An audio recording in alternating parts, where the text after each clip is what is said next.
नमस्कार, मी राजू पाटील आणि आपण पाहताय रिंगण लाईव्ह. मित्रांनो, आपल्या आजच्या कॉफी विथ रिंगण या मालिकेमध्ये सहभागी होत आहेत लातूर जिल्ह्याच्या कृषी विभागाचे कृषी आणि पशुसंवर्धन विभागाचे माजी सभापती श्री गोविंदराव चिनकुरे साहेब, की ज्यांनी संभाजी पाटील निलंगेकरांच्या नेतृत्वाखाली, अरविंद भैया पाटील निलंगेकरांच्या नेतृत्वाखाली 2019 ते 2022 या काळामध्ये लातूर जिल्हा परिषदेचं नेतृत्व केलं. लातूर जिल्हा परिषदेच्या कृषी आणि बांधकाम या दोन्ही विभागाचं नेतृत्व केलेलं आहे. संभाजी पाटलांचे अतिशय खंदे समर्थक म्हणून ते ओळखले जातात आणि निलंगा तालुक्यामध्ये खास करून शिराळपार या भागामध्ये त्यांचं काम अत्यंत प्रभावीपणे सातत्याने चाललेलं असतं. गोरगरिबांच्या प्रश्नाबरोबर त्यांची नाळ जुळलेली असते. लोकांचे प्रश्न आपल्या नेत्याच्या माध्यमातून सरकारी पातळीवर जे जे प्रश्न आहेत ते सोडवण्यासाठी सातत्याने प्रयत्न करतात आणि नेतृत्वावर, आपल्या पक्षावर अतिशय प्रामाणिकपणे विश्वास ठेवून. मित्रांनो, काय झालं की अलीकडे कार्यकर्त्यांचा पक्षावर, पक्षाचा कार्यकर्त्यावर किंवा या सगळ्यांचा नेतृत्वावर कोणाला विश्वास राहिला नाही. जरा एखादी गोष्ट मिळाली नाही की कार्यकर्ते पक्ष सोडून निघून जातात, हे आपण सर्वांनी पाहिले. अशाही परिस्थितीमध्ये गोविंदराव अतिशय निष्ठेनं आपले नेते संभाजी पाटील निलंगेकर, आपले नेते अरविंद भैया यांच्या नेतृत्वावर विश्वास ठेवून मजबूतीने काम करतात आणि आता थोड्या दिवसामध्ये पुन्हा ते जिल्हा परिषदेच्या निवडणुकीला सामोरे जाणार आहेत. आज आपण त्यांच्याशी गप्पा मारणार आहोत. गोविंदराव रिंगणच्या स्टुडिओमध्ये आपलं हार्दिक स्वागत. खरं म्हणजे लातूर जिल्ह्याच्या जिल्हा परिषदेमध्ये कृषी आणि बांधकाम किंवा कृषी आणि पशुसंवर्धन या विभागाचे सभापती म्हणून आपण काम केलेलं आहे. आपल्या भागामध्ये आपलं कामही खूप मोठं आहे. आता निवडणुका लागतायत, पुन्हा एकदा निवडणुकीमध्ये जाण्याचा आपला विचार आहे.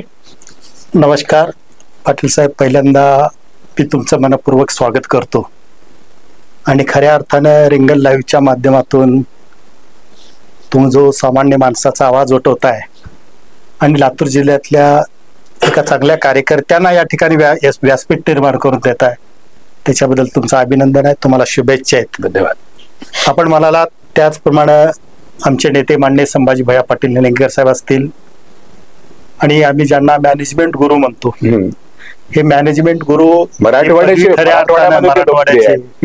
मॅनेजमेंट गुरु ही पदवी खऱ्या अर्थानं सार्थ आहे त्यांच्या बाबतीत. त्यांना म्हणजे त्यांचं काम बघून जनतेने दिलेली पदवी आहे. करेक्ट आहे. आणि त्यांचं जे उत्तम नियोजन असतं, आम्ही त्यांना मॅनेजमेंट करू, त्या नियोजनाच्या माध्यमातून त्यांना ही मिळालेली पदवी आहे. करेक्ट आहे. त्या दोघांच्या नेतृत्वाखाली काम मी बऱ्याच दिवसापासून शिराळपार असेल, निलंगा मतदारसंघामध्ये काम करतो. भारतीय जनता पार्टी असताना आमचा उद्देश एकच असतो, सर्वसामान्य माणसाला न्याय मिळाला पाहिजे. ओके.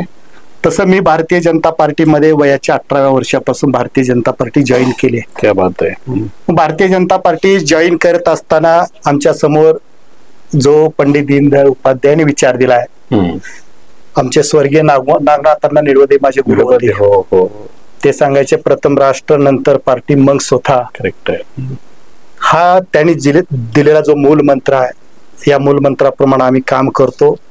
आणि संभाजी भैयाच्या आणि अरविंद भैयाच्या नेतृत्वाखाली काम करताना मला सातत्यानं जाणीव होते की संभाजी भैया खऱ्या अर्थानं भारतीय जनता पार्टीला जो विचार अपेक्षित आहे, प्रथम राष्ट्र नंतर पार्टी मग स्वतः, हे त्यांच्या कार्यशैलीतून आम्हाला दिसून येतं. ओके. आणि खऱ्या अर्थानं आपण राजकारणात येतो कार्यकर्ता म्हणून, आम्हाला कुठलं पद मिळावं, आपण मोठं व्हावं ही अपेक्षा ठेवून कधीच आपण राजकारणात आलो नाही. आपण राजकारणात आलो सर्वसामान्य माणसाची सेवा झाली पाहिजे. ओके. डॉक्टर बाबासाहेब आंबेडकर म्हणायचे कार्यकर्ता कसा असावा. त्याने एक उत्तम उदाहरण सांगायचे की कार्यकर्ता हा खऱ्या अर्थानं समाजातला तळागाळातला जो उपेक्षित समाज आहे, जो वंचित घटक आहे, जो गोरगरीब माणूस आहे, त्याला समाजाच्या विकासाच्या मुख्य प्रवाहात आणण्याचं काम कार्यकर्त्यांनी केलं पाहिजे. आणि हेच संभाजी भैयाच्या नेतृत्वाखाली आम्हाला दिसून येतं, हेच अरविंद भैयाच्या मॅनेजमेंट मध्ये आम्हाला दिसून येतं. म्हणून त्यांच्या नेतृत्वाखाली आम्ही तळागाळामध्ये काम करतो. मागच्या वेळेस 2017ला जिल्हा परिषदच्या माध्यमातून काम करण्याची संधी त्यांच्या नेतृत्वाखाली मला मिळाली. मला आनंद या गोष्टीचा आहे, आपण राजकारणात येत असताना कधी पद, प्रतिष्ठा, मान, सन्मान, पैसा मिळावा या उद्देशाने आलोच नाही. ओके.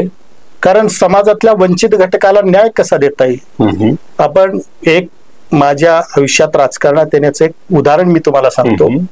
मी उदगीरला कॉलेजला होतो. त्या काळामध्ये बरेच खेड्यापाड्यातले लोक आम्ही रूम करून उदगीरला राहायचो. रूम करून उदगीरला राहिल्यानंतर त्या काळात आम्हाला रूमवर रॉकेल लागायचं स्टोला. मग त्यावेळेस उदगीरच्या म्हणजे बऱ्याच ठिकाणी आमच्या आयडेंटिटीला महिन्याला 2 लिटर राखेल मिळायचं. तुम्ही कॉलेजचे विद्यार्थी कॉलेजची आयडेंटिटी दाखवली की 2 लिटर राखेल मिळायचं. ते महिनाभर पुढल्या महिन्याला. मग ते 2 लिटर आम्हाला महिन्याला पुरत नव्हतं. 2 लिटर पुरत नव्हतं, अडचणी यायच्या. मग त्या काळात मी एक विद्यार्थी चळवळ चालत होतो विद्यार्थ्यांची. मग त्या संघटनेमध्ये मी विद्यार्थी चळवळीमध्ये बरेच विद्यार्थी जमा केले आणि आपण असं ठरवलं की एक तहसीलवर आपण मोर्चा काढू. क्या बात आहे.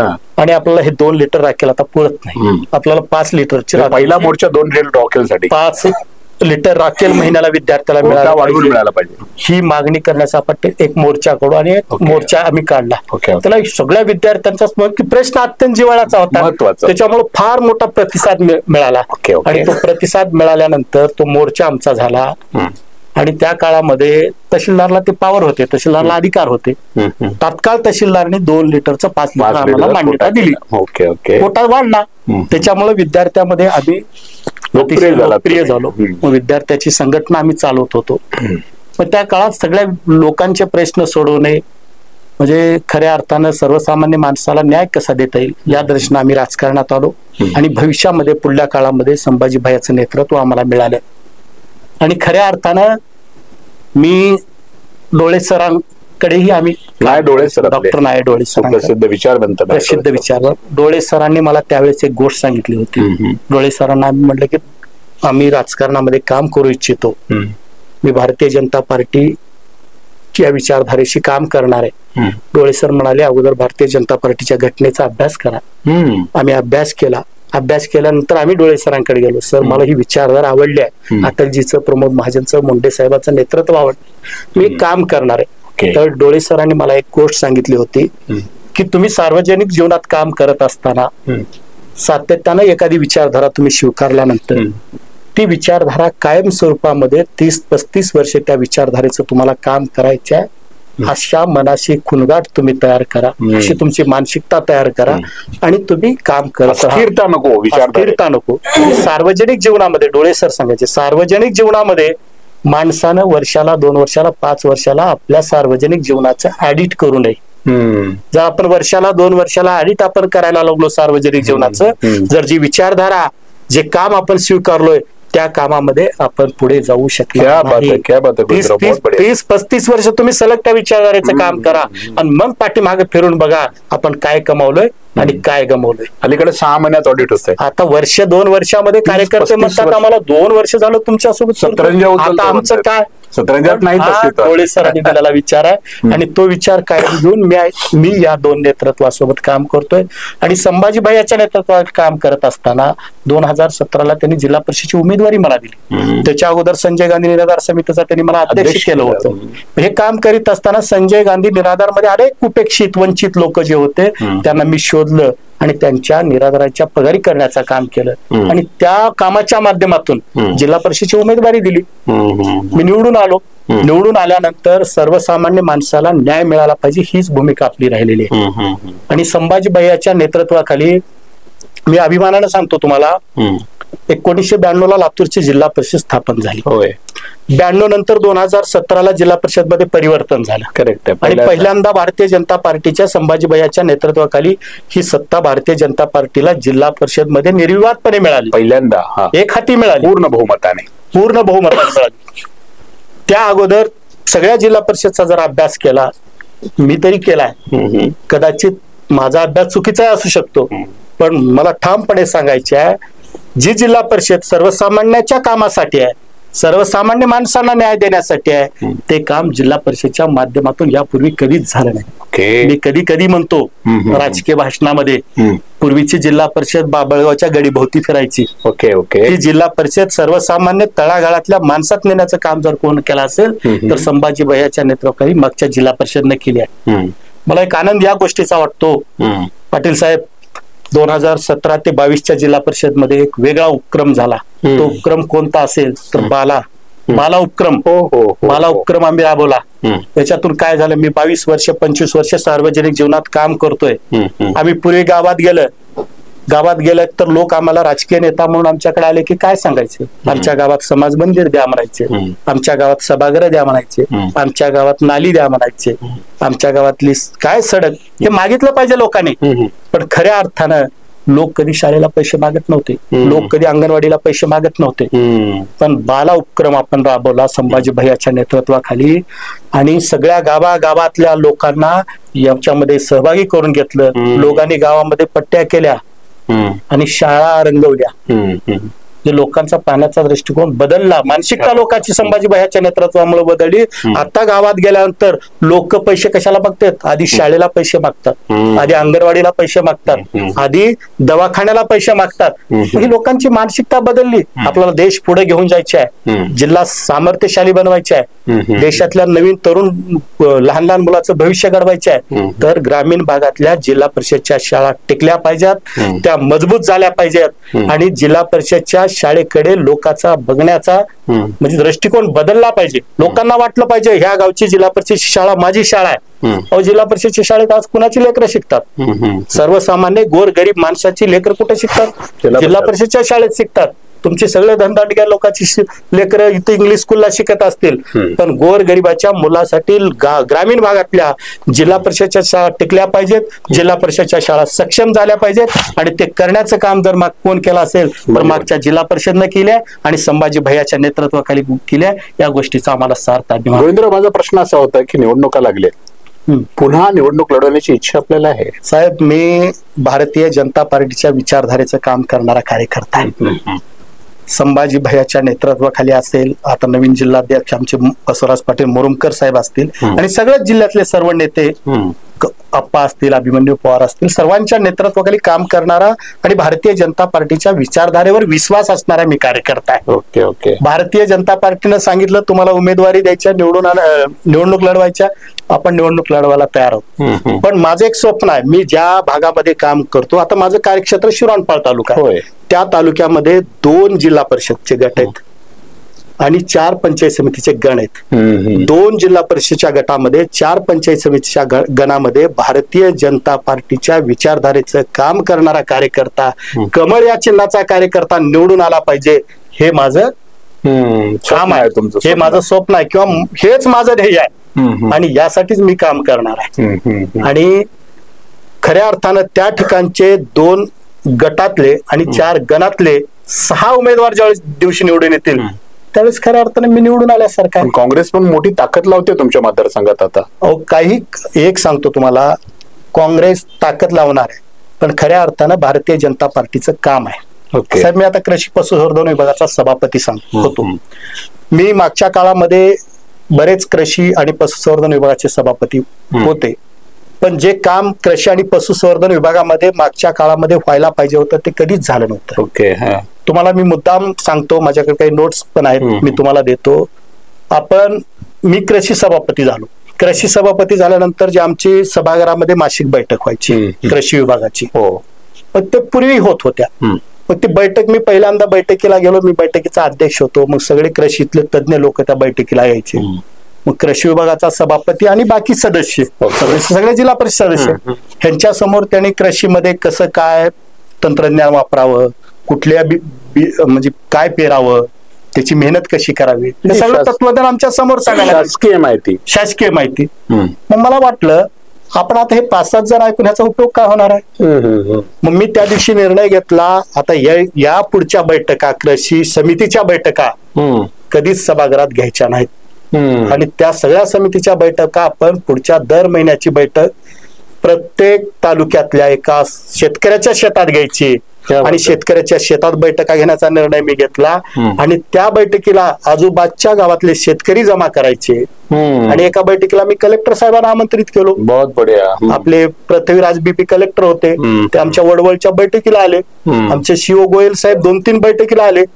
इथं सीओ कलेक्टर कृषी समितीच्या बैठकीला कधी येत नव्हते. मी शेतावर कलेक्टर सीओ घेऊन गेलो, सगळे अधिकारी घेऊन गेले आणि जे माहिती आम्हाला सभागृहात तुम्ही सांगला ते शेतकऱ्याच्या समोर सांगा. तुरीमध्ये मर आल्यानंतर काय फवारायचं सांगा शेतकऱ्याला. हरभरा मरलेला काय फवारायचं सांगा शेतकऱ्याला. सोयाबीनचे कुठले म्हणजे वापरायचे बियाणे वापरायचे ते शेतकऱ्याला सांगा. शेतकऱ्याला सांगण्याचा काम कृषी विभागाच्या कृषी समितीच्या मार्फत आम्ही केलो. या कामाच्या बळावर आम्ही लोकांना मत मागणार आहोत. काँग्रेसकडे काय, काँग्रेसकडे कुठलाच मुद्दा नाही. पशुसंवर्धन विभागाचं काम याच पद्धतीनं आम्ही केलं. एक तुम्हाला पशुसंवर्धन विभागाचं सांगतो तुम्हाला, आम्ही सभापती झालो त्या काळामध्ये कोरोना आला होता. दुर्दैव आमचं तेही. बरोबर आहे. सभापती झाल्या 2-3 महिने तर एवढं मोठं भयंकर लॉकडाऊन लागलं, आम्हाला घराच्या बाहेर निघता आलं नाही. 5-6 महिने वर्ष आमचा तसाच गेला. मग त्या काळात पशुवर एक आजार आला होता, लंपी नावाचा, तो आजही आहे. मग लंपी आल्यानंतर कोरोनामुळे सरकारचं लक्ष सगळं कोरोनावर होतं, लंपीकडे सरकारचं लक्षच नव्हतं. म्हणजे लंपीचं तेवढी चर्चाही झाली नाही कोरोनामुळे. मग लंपीला घ्यायला लस नव्हती, लंपीला लसच नव्हती आमच्याकडे उपलब्ध, आणि शासनाकडून कुठून पैसे येत नव्हते. मग त्या काळामध्ये सगळे अधिकारी आपण लंपीला लस आपण घेऊ शकत नाही, आपल्याकडे पैसे नाही. आमचा एक जिल्हा परिषदचा शेष फंड होता, जो शेष फंड आम्हाला माझं कार्यालय दुरुस्त करण्यासाठी आणि माझं क्वार्टर दुरुस्त करण्यासाठी दिला होता. मग मी म्हणलो आपण कार्यालय दुरुस्त करणं गेलं तर भाग नका, भागते. म्हणजे आपलं म्हणजे जे काही निवासस्थान आहे ते दुरुस्त करणं गेलं तर भागते का, भागते. मग ते पैसे निवासस्थानावर आणि कार्यालयावर न खर्च करता मी त्या पैशातून लंपीची लस खरेदी केली. बेडूर आम्ही लस आणलो आणि लातूर जिल्ह्यातल्या सगळ्या पशुला लंपीचा आम्ही लस दिली. त्याच्यामुळं पशुसंवर्धनाचा जो होणारा पशुची हानी होती ती टळली. हे काम आम्ही करू शकलो.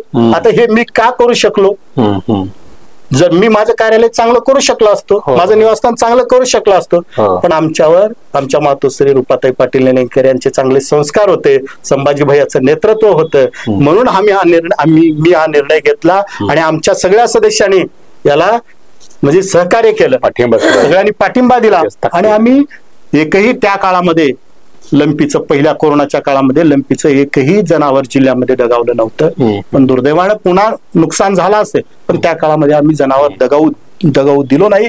हे काम आम्ही केलोय आणि ह्या मुख्या जनावराचा आशीर्वाद आम्हाला आहे, गोरगरीब सामान्य माणसाचा आशीर्वाद आम्हाला आहे. आणि त्याच्या बळावर आम्ही निवडून येणार आहोत भारतीय जनता पार्टीचे कार्यकर्ते, आणि हे कामच आम्ही लोकात घेऊन जाणार आहोत. आणि आणखीन एक सांगतो तुम्हाला, तुम्ही जिल्हा परिषदचे आदर्श शिक्षक पुरस्कार ऐकले असतील. ऐकलं. आदर्श शेतकरी पुरस्कार कधी ऐकलेत का? नाही. आदर्श शेतकरी पुरस्कार सुद्धा दिले जायचे जिल्हा परिषदकडून, पण निवड केली जायची. यशवंतराव चव्हाण सभागृहामध्ये शेतकरी बोलवायचे, त्यांचे त्या ठिकाणी त्यांना सत्कार करून म्हणजे पुरस्कार दिले जायचे. मग मी एक वेगळा उपक्रम केला. आमच्या इथं साकोळला एक डोंगरे नावाचा शेतकरी होता, त्याला राज्य शासनाने आदर्श शेतकरी पुरस्कार दिला होता. मी जिल्ह्यातले सगळे 2 वर्षाचे पुरस्कार काढले होते. म्हणजे 2 वर्षाचे जवळपास पशुचे 100, पशुसंवर्धन विभागाचे 100, कृषी विभागाचे 100 आणि इतर सेंद्रिय वगैरे शेती असे 50, 250 ते 300 शेतकरी पुरस्कार द्यायचे. सपत्नीक मी त्या डोंगरेच्या शेतात बोलवले आणि संभाजी भैयाच्या उपस्थितीमध्ये एक मोठा भव्य दिव्य कार्यक्रम केला. जवळपास जिल्ह्यातले 5000 शेतकरी त्या ठिकाणी जमले होते. आणि 5000 शेतकऱ्याच्या उपस्थितीमध्ये जिल्ह्यातल्या जे शेतीमध्ये चांगलं काम करतात, शेतीत अनेक अडचणी आहेत, शेतकरी सातत्यानं अडचणीत असतो. आणि वास्तव मी सुद्धा शेतकरी आहे, सातत्यानं नैसर्गिक संकट आमच्यावर येतं, अनेक शासनाचे धोरण आमच्या विरोधात जातात, त्याच्यामुळे शेतकरी अडचणीत होतो. पण या अडचणीतून सुद्धा चांगली शेती करणारे बरेचसे शेतकरी आपल्या जिल्ह्यात आहेत, जे समाजासमोर आदर्श आहेत. यांना समाजासमोर दाखवायचं, सगळ्या शेतकऱ्याच्या समोर यांचा सत्कार करायचा. म्हणून जिल्ह्यातले 5000 शेतकरी जमा केले. वेळामोशासारखा भजी भाकरीचा सण आम्ही साजरा केला आणि त्या शेतकऱ्यांचा सन्मान केला सपत्नीक. असा कार्यक्रम जिल्हा परिषदनं यापूर्वी कधीच झाला नव्हता. हे आम्ही केले म्हणून खऱ्या अर्थानं आम्ही लोकांना, आम्ही हे काम घेऊन आम्ही लोकांत जाणार आहोत. छोट्या छोट्या योजना आम्ही शेतकऱ्याला दिल्या, कडबाकुट्टीच्या योजना दिल्या, मोटारी दिल्या आणि डीबीटी डायरेक्ट थेट त्यांच्या खात्यावर पैसे देण्याचं काम जिल्हा परिषदच्या माध्यमातून आम्ही केलं. आणि या सगळ्या कामाच्या बळावर येणारी जिल्हा परिषद ही खऱ्या अर्थानं भारतीय जनता पार्टीची येणार आहे. आणि संभाजी भैयाच्या नेतृत्वावर पुन्हा एकदा आमचं स्वप्न आहे. मागच्या जिल्हा परिषदच्या काळामध्ये आम्ही सांगितलं होतं की गावागावाला जोडणारे आम्ही रस्ते करू. गोविंदराव, संभाजी भैयांच्या नेतृत्वाखाली तुमच्या तालुक्यातले येतील ना जिल्हा परिषद? तर 6-10 तालुक्यांची जिल्हा परिषद आहे. एक लक्षात घ्या, खऱ्या अर्थानं भारतीय जनता पार्टी हा एक परिवार आहे. आणि परिवारामध्ये आम्ही सर्वजण एकत्र आहोत आणि या परिवारामध्ये आता आपल्या कुटुंबामध्ये आपलं 10-11 लोकांचं कुटुंब असतात. मी ग्रामीण भागातला खेड्यातले आमचे चुलते आजोबा सगळे एका जागी म्हणलं की माझं लहानपणी माझं 25 जणांचं कुटुंब होतं घरी. मग कुटुंबामध्ये एक कुटुंब प्रमुख कुणीतरी लागतो का नाही, म्हणून कुटुंब प्रमुख म्हणून माझे वडील काम करायचे. आता कोण आहे कुटुंब जिल्ह्यामध्ये संभाजी भैया हे कुटुंब प्रमुख म्हणून काम करतील आणि सगळ्यांनी सहकार्यासोबत सगळ्यांच्या सहकार्यानं. खूप मोठी कुरबुर आहे तुमच्या घरात असं आहे? नाही आम्हाला वाटत नाही आणि ती कुरबुर वगैरे काही नाही. संभाजी भैया हे कुटुंब प्रमुख असतील, जिल्हा अध्यक्ष बसवराजजी पाटील असतील, अभिमन्यूजी पवार साहेब असतील, आपले रमेश आप्पा असतील आणि सर्वच नेते मिळून सामूहिकरित्या भारतीय जनता पार्टी खऱ्या अर्थानं पुन्हा सत्तेत येणार आहे. आणि जिल्ह्यामध्ये मी म्हणल्यासारखं मागं गावाला जोडणारे रस्ते झाले. आता आमचं एक स्वप्न आहे, प्रत्येक शेतकऱ्याच्या शेताला जाणारा रस्ता पुढच्या काळामध्ये झाला पाहिजे आणि जिल्हा परिषदच्या माध्यमातून आमच्या शाळा चांगल्या झाल्या पाहिजेत. गोर गरीब माणसाची शाळा, जिल्हा परिषद लेकरं जिल्हा परिषदच्या शाळेमध्ये चांगलं शिक्षण, दर्जेदार शिक्षण त्यांना मिळालं पाहिजे. हे स्वप्न उराशी घेऊन काम करणारे आम्ही कार्यकर्ते, त्यासाठी खऱ्या अर्थानं भारतीय जनता पार्टीची सत्ता जिल्हा परिषद मध्ये येणं गरजेचं आहे. जिल्हा परिषदच्या माध्यमातून मागच्या काळामध्ये आरोग्य विभागाचा तुम्हाला मी एक विषय सांगतो. आता माझ्या साकोळला एक दवाखाना आहे जिल्हा परिषदचा, प्राथमिक आरोग्य केंद्र साकोळ.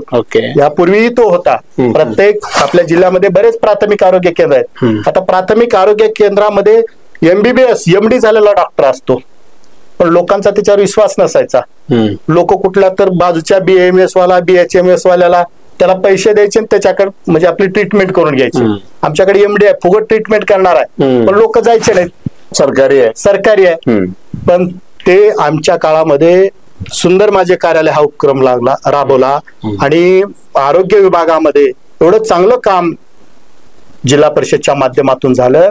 आणि आज तुम्हाला सांगतो, आमच्या साकोळ सारख्या प्राथमिक आरोग्य केंद्रात जर आपण कधी आलात तर जवळपास 200, 300, 350 OPD दिवसाला, एवढी गर्दी प्राथमिक आरोग्य केंद्रात वाढली आहे. हे कशाच होतं, म्हणजे कामाच्या बळावर, म्हणजे चांगलं दर्जेदार तिथं ट्रीटमेंट पेशंटला मिळते म्हणून लोक तिथं यायला लागले. हे परिवर्तन झालंय जिल्ह्यामध्ये. गोविंदराव, तुम्ही आता म्हणाले की संभाजी भैयांच्या नेतृत्वाखाली संपूर्ण जिल्हा परिषद आपण जिंकू. वादच हा आहे का लातूर जिल्ह्यामध्ये? अभिमन्यू पवारांना वाटतं मी नेता असलं पाहिजे, रमेश अप्पाला वाटतं मी नेता असलं पाहिजे, म्हणजे या 3 आमदारांच्या मध्ये प्रमुख कोण, हा वाद आहे का? मला वाटत नाही साहेब हा वाद वगैरे इथं काही आहे. सर्वजण मिळून, खऱ्या अर्थानं सर्वजण मिळून भारतीय जनता पार्टीच्या कार्यकर्त्याची ही निवडणूक आहे आणि जिल्ह्याला दिशा देणारी ही निवडणूक आहे आणि कार्यकर्त्याला बळ देणारी ही निवडणूक आहे. जिल्हाध्यक्षांची आता एक तुम्हाला सांगतो, संभाजी भैया पालकमंत्री होते.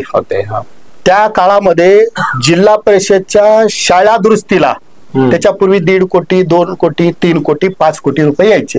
भैया पालकमंत्री असताना जिल्हा परिषद शाळा सक्षम करण्यासाठी 25 कोटी रुपयाचा निधी जिल्हा परिषदला मिळाला.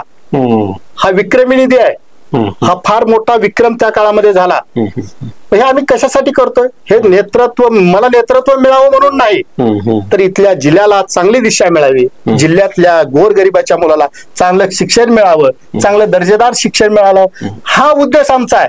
त्याच्यामुळं येणाऱ्या काळामध्ये भारतीय जनता पार्टी खऱ्या अर्थानं भाजप जिल्हा परिषद मध्ये सत्तेत येणार आहे, यावर माझा विश्वास आहे. आणि हेच आमच्या सर्व कार्यकर्ते यासाठी आम्ही आणि कार्यकर्त्याची निवडणूक आहे. त्याच्यामुळं आता नगरपालिका आणि नगरपंचायतची निवडणूक लागली.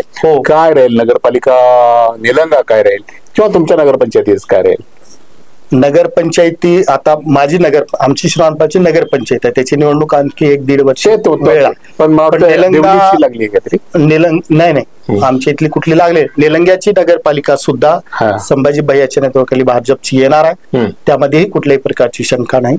कालच आशिष शेलार साहेबाचा कार्यक्रम झाला, एवढा मोठा कार्यक्रम, भव्य दिव्य कार्यक्रम झाला, एवढं लोकांनी उत्स्फूर्तपणे त्याला प्रतिसाद दिला. त्याच्यामुळं यामध्ये कुठल्याही प्रकारची शंका घेण्याचं कारण नाही.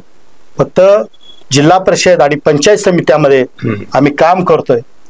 आम्हाला एक आनंद आहे साहेब, आमच्या माध्यमातून जिल्ह्यामध्ये एक परिवर्तन झालं आणि या परिवर्तनाचे भागीदार, साक्षीदार व्हायला आम्हाला मिळालं. या गोष्टीचा आम्हाला आनंद आहे आणि पुढच्या काळामध्ये सुद्धा सामान्यातल्या सामान्य माणसासाठी जिल्हा परिषदनं काम करावं या अपेक्षा घेऊन आम्ही लोकांत. निलंगा विधानसभा मतदारसंघातल्या सर्व नागरिकांना भारतीय जनता पार्टीचे एक कार्यकर्ते, नेते म्हणून तुमचं काय आव्हान असेल? निलंगा मतदारसंघातल्या सर्व कार्यकर्त्यांना किंवा मतदारांना मी सातत्यानं आवाहन करतो, खऱ्या अर्थानं नेतृत्व म्हणून काम करत असताना संभाजी भैया हे स्वतःसाठी कधीच काम करत नसतात. आता तुम्हाला सांगतो 2017ला जिल्हा परिषद मध्ये परिवर्तन होणार आहे आणि जनरल सर्वसाधारण पुरुषाची जागा होती. मग संभाजी भैयाला अरविंद भैयाला अध्यक्ष करता आलं असतं. होय होय होय. आमची सर्वांची इच्छा सुद्धा तीच होती. पण संभाजी भैयानी सांगितलं मी जोपर्यंत आहे तोपर्यंत माझा कुटुंबातला व्यक्ती दुसऱ्या कोणी मोठ्या पदावर जाणार नाही आणि सर्वसामान्यातला सामान्य कार्यकर्ता जिल्हा परिषदचा अध्यक्ष होईल. आणि मिलिंद अप्पा सारखा सामान्य माणूस जो स्वतः शेतात राबायचा त्या माणसाला त्यांनी जिल्हा परिषदचा अध्यक्ष केलं. माझ्यासारखा एका मी अत्यंत गरीब कुटुंबातला कार्यकर्ता, माझ्या कुटुंबात आई वडील किंवा कुणीही कधी ग्रामपंचायतचा सदस्य सुद्धा झाले नाही, अशा माझ्यासारख्या कार्यकर्त्याला, काम करणाऱ्या कार्यकर्त्याला त्यांनी जिल्हा परिषद सदस्य केलं, कृषी विभागाचा सभापती केलं. एवढं मोठी कार्यकर्त्यांना संधी देणारं हे नेतृत्व आहे. हे नेतृत्व जपणं, हे नेतृत्व टिकवणं, हे नेतृत्व मोठं झालं पाहिजे, ही सगळी जबाबदारी आमची कार्यकर्त्याची आहे. आणि तेच आव्हान मी निलंगा मतदारसंघातल्या माझ्या सर्व सहकारी कार्यकर्त्यांना, सगळ्या मतदारांना करणार आहे की आपल्या खऱ्या अर्थानं आपण एक परिवर्तनाकडे चाललोय. आपल्याला फार पुढे जायचे आहे, फार गोरगरीब सामान्य माणसाला विकासाच्या मुख्य प्रवाहात आणायचे आहे. आणि हे करत असताना आपल्या भागामध्ये रस्ते चांगले झाले पाहिजेत, नाल्या चांगल्या झाल्या पाहिजेत, याच बरोबर आपल्या भागातले दवाखाने चांगले झाले पाहिजेत, आपल्या भागातल्या शाळा चांगल्या झाल्या पाहिजेत, आपल्या भागातल्या अंगणवाड्या चांगल्या झाल्या पाहिजेत. आणि मागच्या विधानसभेला मी एक भैयाला, अरविंद भैयाला एक संकल्प सांगितला की आपण जिथं जिथं जिल्हा परिषदेच्या शाळेची इमारत आहे, साहेब एक विषय सांगतो मी तुम्हाला, आपण बऱ्याच गावामध्ये डॉक्टर बाबासाहेब आंबेडकरांच्या नावानं सामाजिक सभागृह उभा केले, त्याला आपण समाज मंदिर सुद्धा म्हणतो. पण त्या समाज मंदिराचा नेमका हेतू काय होता आणि त्याच्यातून काय पुढे यायला पाहिजे होतं ते काही झालं नाही असं मला वाटतंय. माझं मत हे चुकीचं सुद्धा असू शकतं. तर मी भैयाला एक संकल्प सांगितला की भैया आपण पुढच्या काळामध्ये प्रत्येक जिल्हा परिषदच्या शाळेच्या समोर डॉक्टर बाबासाहेब आंबेडकर यांच्या नावानं आपण एक सार्वजनिक अभ्यासिका निर्माण करू. बहुत बढिया. आणि प्रत्येक गावात जिल्हा परिषदच्या शाळेसमोर एक सार्वजनिक अभ्यासिका निर्माण करू. आज आपण पाहतोय सगळी तरुण पिढी कुठं तर कट्ट्यावर वट्ट्यावर चौकात बसून सगळे मोबाईल मध्ये परेशान आहेत. हे मोबाईल मध्ये चौकात बसून जे पोरं रावले आहेत हे सगळे पोरं अभ्यासिकेत बसू, लायब्ररीत बसू, अभ्यासिकेत बसू, स्पर्धा परीक्षेचे नवीन नवीन अभ्यासक्रम त्यांना तिथं उपलब्ध करून देऊ, तिथं पुस्तकं निर्माण करून देऊ. आणि आता आमचा वाढदिवस असला, संभाजी भैयाचाच वाढदिवस आहे, समजा अरविंद भैयाचा वाढदिवस आहे, त्यांच्या वाढदिवसाचे मोठमोठे होर्डिंग हे वगैरे जाहिराती लावण्यापेक्षा आपण त्यांच्या वाढदिवसाच्या निमित्तानं चांगली चांगली पुस्तकं त्या अभ्यासिकेला भेट देऊ. वा वा. आणि त्या अभ्यासिका गावागावात अभ्यासिका करू, हे असं काम आपल्याला करू. त्यांनी भैयानी 1 मिनिटात त्याला होकार दिला आणि हे आपल्याला पुढच्या काळात करायचं आहे आणि हे करू. मग हे सर्व करण्यासाठी मी आवाहन करणार आहे लोकांना, यासाठी संभाजी भैयाचं नेतृत्व स्वीकारून आपण येणाऱ्या काळामध्ये जिल्हा परिषद आणि पंचायत समितीमध्ये सगळ्या भारतीय जनता पार्टीच्या उमेदवाराला निवडून द्या आणि एक चांगला संकल्प आपण करूया आणि एक चांगलं परिवर्तन जिल्ह्यामध्ये झालं पाहिजे. आणि हा एक लातूर पॅटर्न होईल साहेब. प्रत्येक जिल्हा परिषदच्या शाळेसमोर आपण एक अभ्यासिका केली आणि सगळी गावातली मुलं त्या अभ्यासिकेत बसवली आणि नवीन नवीन तरुण होतकरू मुलांना एक संधी उपलब्ध करून दिली. काय होईल हो, महाराष्ट्रभर याचं कौतुक होईल. एक चांगला पॅटर्न आपण राबवू आणि पुन्हा देशभरामध्ये हा पॅटर्न राबल साहेब. त्यासाठी येणारी जिल्हा परिषद खऱ्या अर्थानं हेच आव्हान आहे आमचं. यासाठी आम्हाला जिल्हा परिषद मध्ये गोविंदराव गिरी 20-22-25 मिनिट लोक तुम्हाला ऐकतायत आणि तुम्ही अभ्यासू आहात किंवा तुमच्याकडे एक विजन आहे, दृष्टी आहे, चळवळ आणि लोकभान, ज्याला आपण लोकभान असं म्हणतो, लोकांच्या प्रश्नाचं भान ज्याला आपण म्हणतो, हे तुमच्याकडे आहे. तुमचे नेते निर्विवाद संभाजी पाटील आहेत, अरविंद पाटील आहेत. परंतु ही अशा पद्धतीची दृष्टी, अशा पद्धतीचे काम करण्याची स्वप्न किंवा अशा पद्धतीची जी उर्मी आहे, ही उर्मी नेतृत्वापासून आलेली आहे का ती मुळात तुमच्या वाचनातून किंवा तुमच्या घरच्या संस्कारातून कुठून पुढे आली? मुळात साहेब नेतृत्व मला एकच सांगतं, तुम्ही लोकात जावा. ओके. मी शेतकरी कुटुंबातला आहे. आमचे वडील सांगायचे मला शेतात जा, शेतात गेले की शेतकाम सांगते. तुमच्यासारखी अभ्यासू नेतृत्व सक्षम आहे, पण नेतृत्वाखाली काम करणारे सगळेच कार्यकर्ते एवढे अभ्यासू नसतात गोविंदराव, की जी दृष्टी तुम्हाला दिलेली आहे. याचं गुपित काय आहे? कसं आहे साहेब, मी आता सांगत होतो, मी शेतकरी कुटुंबातला, मला वडील म्हणायचे शेतात गेलास की शेतकाम सांगते, मग मी शेतात जायचो. शेतात गेल्यानंतर कुठतर गाजर गवत दिवस दिसायचं, मग ते मी उपसायचं, कुठलं तर गवत दिसायचं ते बाजूला काढायचं. मग हे शेतानं सांगितलेलं कामच आहे ना. मग नेतृत्वाने मला एकच सांगितले, तुम्ही लोकात जावा. मग आम्ही लोकात जातो. मग लोकात गेले की लोक मग सांगतात त्यांची अडचण. कोणी म्हणते मला राशन कार्ड नाही, कोणी म्हणते माझी पगार नाही, कोणी म्हणते आमच्या गावातला हा रस्ता नाही, कोणी. मग ह्या संकल्पना सगळ्या जनतेत गेल्यानंतर जनतेतून येतात. क्या बात आहे. हा, त्यासाठी लोकात जावं लागतं. लोकात सर्वसामान्य माणसात जास्तीत जास्त आपण वेळ मिसळत गेलो म्हणजे लोक प्रश्नातून विचाराची समृद्धी, विचाराची एक नवा प्रयोग होता. आणि मी तुम्हाला सांगतो, संभाजी भैयानी आपल्याला सांगितलं की तुम्ही सातत्यानं जनतेत राहा. मी सातत्यानं, मी खऱ्या अर्थानं, मी तुम्हाला सांगितल्यापासून 19 वयाच्या 18 पासून राजकीय क्षेत्रामध्ये काम करतो. तसं साहेब थोडं विषयाला बगल देऊन मी माझी म्हणजे मागची हे सांगतो तुम्हाला, काय म्हणतात त्याला, मी तसं माझ्या कुटुंबामध्ये राजकारणात कोणीच नाही. पण माझ्या लहानपणापासून माझे मामा होते, म्हणजे आजही आहेत ते, कट्टर समाजवादी विचाराचे, रंगाराज सुरे म्हणून उदगीर मित्र आहेत माझे. हा, ते माझे सख्खे मामा. म्हणजे त्यांच्या सानिध्यामध्ये चळवळीतले त्यांच्या सानिध्यामध्ये माझं बालपण गेलं. त्यांच्यामुळे वाचनाची, अभ्यासाची आवड मला लागली. पण समाजवादी विचारामध्ये काम करत असताना मी पण लहानपण माझं कट्टर समाजवादी होतं. पण नागनाथ निडवदे सारखा गुरु भेटला आणि त्यांच्या माध्यमातून समाजवादातून भाजपमध्ये, बघा आता पूर्व पश्चिम आहे, तिथून नागनाथांना निडवदे सारख्या माणसांनी परिवर्तन आपल्या विचारामध्ये केलं. आणि पुन्हा डोळे सरांनी जो विचार 35 वर्ष सलग काम करण्याची जे या मोठ्या माणसाच्या सहवासात तुमचं बालपण गेलं, तुमचं किशोरावस्था, तारुण्य गेलं, त्यामुळे हे सगळी समृद्धी तुमच्यामध्ये आली. नाही ते झालं, पण मला वाचनाची आवड आहे, ते वाचन करत असतो.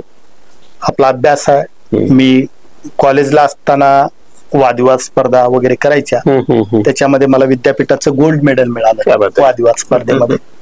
हे सगळं करत असताना पण आपला लहानपणापासूनचा एकच विषय होता की आपल्याला सार्वजनिक जीवनामध्ये सामान्य माणसासाठी काम करायचं आहे. आणि मी राजकारणामध्ये येताना माझ्या जीवनामध्ये फार मोठी आर्थिक क्रांती किंवा आर्थिक बदल व्हावा हा उद्देश कधीच ठेवला नाही. आणि ते स्वप्नही आपलं नाही. माझी इच्छा एवढीच आहे, माझ्या वडिलांनी मला जे काही ठेवलेली जमीन आहे ती शाबूत राहावी, त्याला धक्का लावू नये, पण त्याच्यात वाढ नाही, वाढ सुद्धा होऊ नये, आहे ती शाबूत राहावी. बाकी राजकारणामध्ये आपल्याला घरला काही न्यायचं नाही, घरचं काही राजकारणामध्ये आपल्याला घालायचं नाही. या उक्तीप्रमाणे, या ह्याच्याप्रमाणे आपण राजकारण करतो. पण राजकारणाच्या माध्यमातून गोर गरीब सामान्य माणसाची सेवा करणं हा उद्देश आहे. आता मी संजय गांधीचा अध्यक्ष होतो. ज्या दिवशी 4-5 लोकांच्या पगारी जास्त माझ्या हाताने झाल्या त्या दिवशी मला शांत झोप यायची. आणि खऱ्या गरजूच्या पगारी, खऱ्या जे गरजूच्या जे सातत्यानं बरेच वेळेस तहसीलला यायचे, रस्त्यावर यायचे, पण त्यांची दखल कोणी घेत नव्हतं. अशा लोकांची दखल घेण्याची संधी किंवा दखल आपल्याला घेता आली त्या दिवशी आपल्याला समाधान वाटायचं, आपण शांत झोपायचं. म्हणजे हे खऱ्या अर्थानं हे काम आपल्याला मिळालेलं आहे. आणि हेच काम करत राहणं ही आपली एक भूमिका आहे, हाच आपला प्रवास आहे. तर मित्रांनो, हे होते गोविंदराव चिलकुरे. त्यांना आपण ऐकलंय, त्यांचं कौतुक आता मी पुन्हा करायची आवश्यकता नाही. त्यांची वैचारिक बैठक कशी आहे, त्यांची विचाराची झेप कशी आहे, त्यांची दृष्टी कशी आहे, नेतृत्वाच्या प्रती त्यांची श्रद्धा कशी आहे, किंवा नेतृत्व त्यांचं कसं दृष्ट आणि जाणत आहे, संपूर्ण मतदारसंघाचा, विधानसभा मतदारसंघाचा नव्हे तर संपूर्ण जिल्ह्याचा सर्वांगीण विकास करण्याची स्वप्न ही मंडळी कशी पाहते, आणि उद्याच्या जिल्हा परिषदेवर भारतीय जनता पार्टीचा झेंडा फडकवण्यासाठी ही मंडळी कामाच्या माध्यमातून जनतेच्या पुढे आता कशी जाणार आहे, या संदर्भातलं भाष्य आता गोविंदरावांनी आपल्या सर्वांच्या समोर केलेलं आहे. गोविंदराव, आमच्या विनंतीला मान देऊन तुम्ही आमच्या स्टुडिओमध्ये आज आलात अतिशय मोकळेपणानं. आणि आपल्याला माहित नसेल, आपण जेव्हा ऐकाल स्वतः तुमची मुलाखत, की तुम्ही तुमच्या शब्दांमधून कसे विचार मांडले किंवा गरिबांच्या प्रश्नाला तुम्ही कसा हात घातलाय, हे तुम्हाला आता नंतर तुमच्या ते लक्षात येईल. खूप सुंदर असं विचार तुम्ही आमच्या या विचारपीठावर मांडले. मी रिंगणच्या वतीने आपलं मनपूर्वक आभार व्यक्त करतो. धन्यवाद. धन्यवाद पाटील साहेब, आपले पण आभार. आपल्याला शुभेच्छा. असंच आपण रिंगण लाईव्ह आपलं प्रगती करत राहू. पुन्हा पुन्हा आमच्यासारख्या कार्यकर्त्यांना आपल्या माध्यमातून संधी मिळावं हेच या ठिकाणी अपेक्षा व्यक्त करतो. पुन्हा एकदा माझ्या वतीनं, माझ्या तालुक्याच्या वतीनं आपल्याला शुभेच्छा. धन्यवाद.